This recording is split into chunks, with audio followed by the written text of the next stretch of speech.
dimension. The point is well taken. Question from Jennifer. Mm-hmm. What about our first exposure to something? Does that have a stronger association as well? Oh, you mean like first impressions? I suppose so. New experiences are always more intense. Why? Because we give something, when something is new, we don't have any previous impressions, we give it more attention. Try to understand. It's not anything different about the external thing, but it's something different about ourselves, about our consciousness.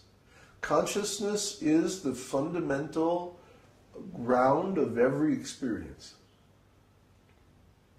So like, for example, the first time that you go on a ride at the carnival, at the amusement park, when you're a little kid, you're like, oh boy, this is great. But the guy who's operating the ride, he's like, he's completely bored. Why? He does this every day, day in and day out.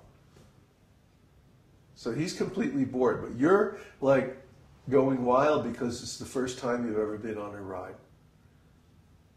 It's a first impression. And first impressions are always more intense. But it's not because of the thing itself, it's because of us. The ride is the same, both to the carnival operator and to the child. But the child is having an intense experience because it's new to her. See? Just like I tell this story many times in connection with ontology. The two people are standing in the temple. And I've seen this, I actually saw this.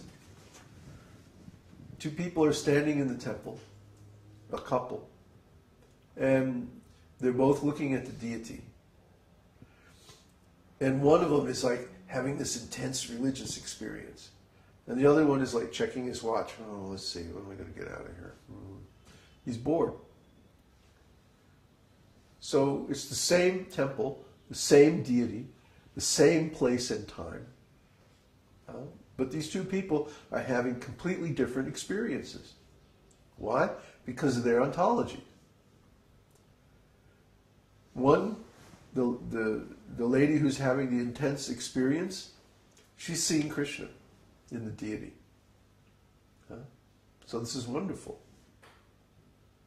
And then the guy, the boyfriend, he maybe doesn't have the faith. He doesn't have any faith. He's like, this is all mythology. He believes the whole nonsense lie. And so he's just indulging her from his point of view, So the same with us.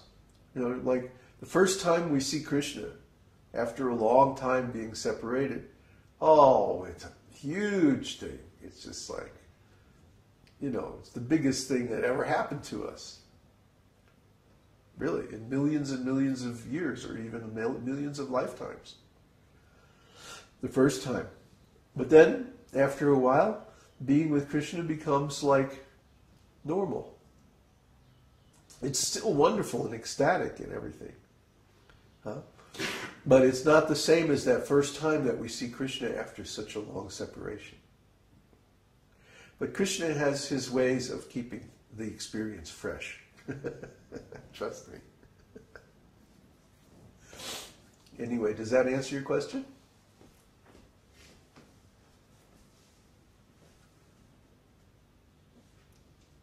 Very nice, thank you. Question from Mike. Okay. Yes. Is it recommended to practice mental devotion in the neophyte stage, or could we cause offenses? For example, we could think about Tulsi Puja while listening to Tulsi prayers, even if we are not growing Tulsi? Yeah, you could do that. The problem in the neophyte stage is that we don't know the correct format. or for the practices. So there's a chance that we could accidentally do something wrong or offensive. You know, I mean, it's always nice to think about spiritual subjects. Don't get me wrong. But as far as doing manasa puja, mental puja, it's not recommended in the beginning. Well, for example, the story I told about the Brahmana who was meditating on devotional activities.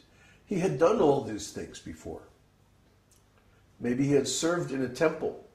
Now, most Brahmins in India, at least for some time, they live in a temple and they do service on the altar for the deities.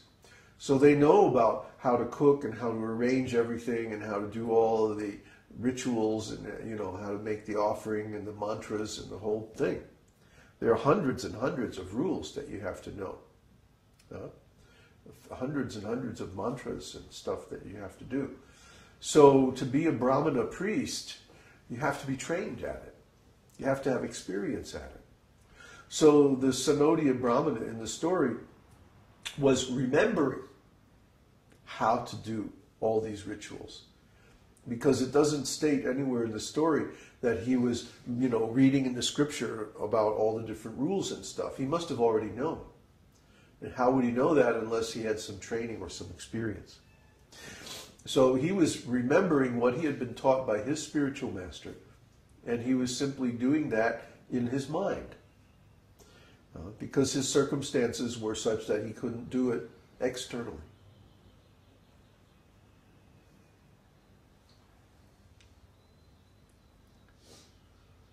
So, any more questions? Yes. You were talking earlier about filling our consciousness with transcendental impressions, and said it's not so much about the quantity, but about the quality of these impressions. Yeah. And our chanting is like that also. It's not so much about how many times, but how purely we chant. So the reason that we perform repetition of chanting is that repetition makes it purer? Repetition, what repetition does is it counteracts the huge number of material impressions that we have in our mind. See, the question is, how do we get to the pure holy name? And what is the connection with repetition? And what is the connection with repetition? Exactly. So, if we begin by chanting the holy name with offenses, how do we clear those offenses? This same question is discussed in the Harinam Chintamani, which is a scripture spoken by the Acharya of the holy name, Haridas Thakur. Same exact question, just phrased a little bit differently. And basically what he says is that the devotee chants again and again to purify the mind, because the mind is already full of so many impure impressions. See? So we at least have to balance the impure impressions with pure impressions. And the easiest way to do that is to chant again and again. Hare Krishna, Krishna Krishna, Hare Hare, Ram, Ram, Ram, Hare Hare. So by chanting again and again, then we gradually, like Prabhupada used the example, I didn't finish describing a cup of coffee. When you have a cup of coffee, you start pouring milk. And if you pour until the cup overflows, and then you just keep pouring milk, eventually you reach a point where the cup is only full of milk. All the coffee is gone. So this describes the clearing stage of chanting. There's 3 stages of chanting: the offensive stage, the clearing stage, and the perfect stage. These are also, the neophyte stage, kanishta adhikari, madhyam adhikari, and uttam adhikari. So, in the beginning stage, we're going to chant offensively. We can't help it. Because the amount of material impressions in the mind is much, much higher, much greater than the spiritual impressions. But then, in the clearing stage, we perform so many repetitions of the chanting that the number of spiritual impressions in the mind begins to overcome the material impressions, just like pouring the milk into the cup of coffee. And also we're intentionally trying to purify ourselves in the madhyama adhikari stage, the clearing stage.